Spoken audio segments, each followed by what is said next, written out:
The House Song Excellence Award was the biggest night of the year. Four finalists, one winner, a ballroom full of noise, pride, and expectation. Mr. Park Jin-woo, cheers exploded. Mr. Stanley Thompson, cheers were exploded. Dr. Song Hyun, applause, tears, standing ovation, then silence.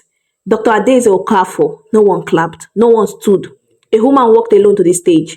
What the room didn't know was that she had just buried her mother 7 days ago, earlier in Lagos, and came back to Seoul anyway, because this award was everything she had left to hold on to.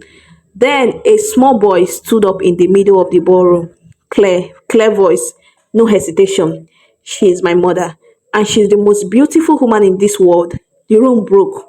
After the ceremony, the ballroom emptied into hotel lobby, champagne, photographs, the warm noise of celebration. Adeze stood near the wall with her award in one hand. She was accepting congratulations from colleagues with a smile that was real but careful. The smile of a woman who was holding something large and was not ready to put it down in public. Then she felt a small hand on her sleeve. She looked down. The boy. Up close, he was even more disorienting. Korean eyes and her nose. Exactly her nose. The broad, slightly upturned Okafor nose that her mother had always said marked every generation of their family, sitting in the middle of Korean face like it had always belonged there.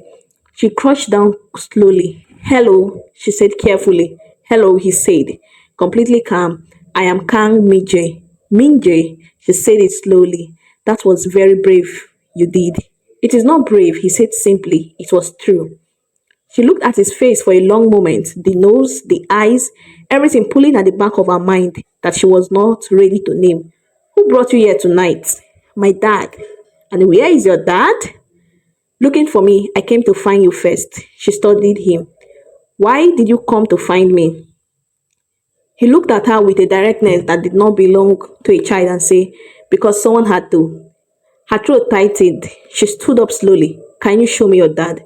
Minje took her hand like it was the most natural thing in the world and walked her through the crowd. She was expecting a stranger. She turned the corner near the hotel entrance and saw a man standing with his back to her, phone in hand, scanning the lobby. He turned around. The award nearly left her hand. Kang Jun-ho, 10 years older, the same dark eyes, the same jaw that she had just seen replicated in miniature on the face of a boy in a school uniform, standing in the lobby of the Lyot Hotel Seoul, looking at her like a man who has just who had just seen a ghost. She stood very still. She looked at Minje. She looked at Junho.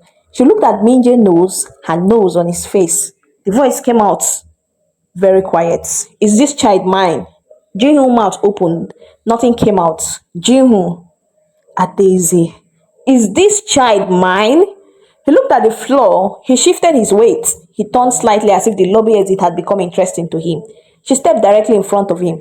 Do not walk away from me. I mean, not again. Look at me and answer the question.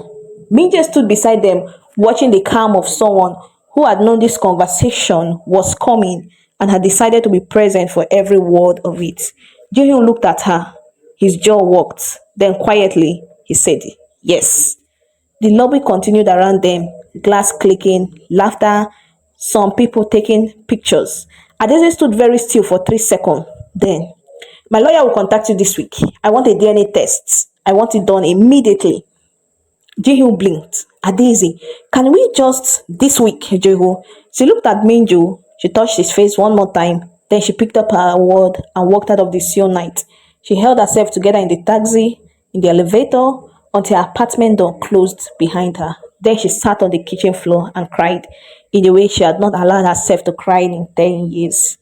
Not the quiet, dignified tears of ceremony, the other kind.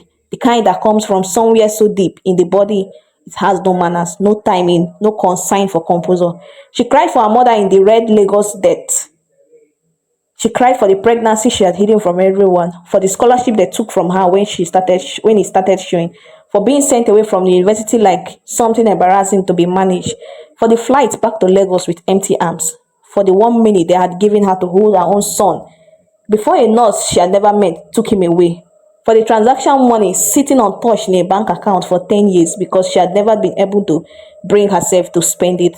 She cried for it all, every piece, every year. When there was nothing left, she washed her face, made tea, sat at the kitchen table, and looked at Hillsong Excellence Award on her counter. 6 years of work, and her mother had not been there to see it. She put her hand flat on the table. I got it, Mama. She said to the empty kitchen, I got it. Then she went to bed.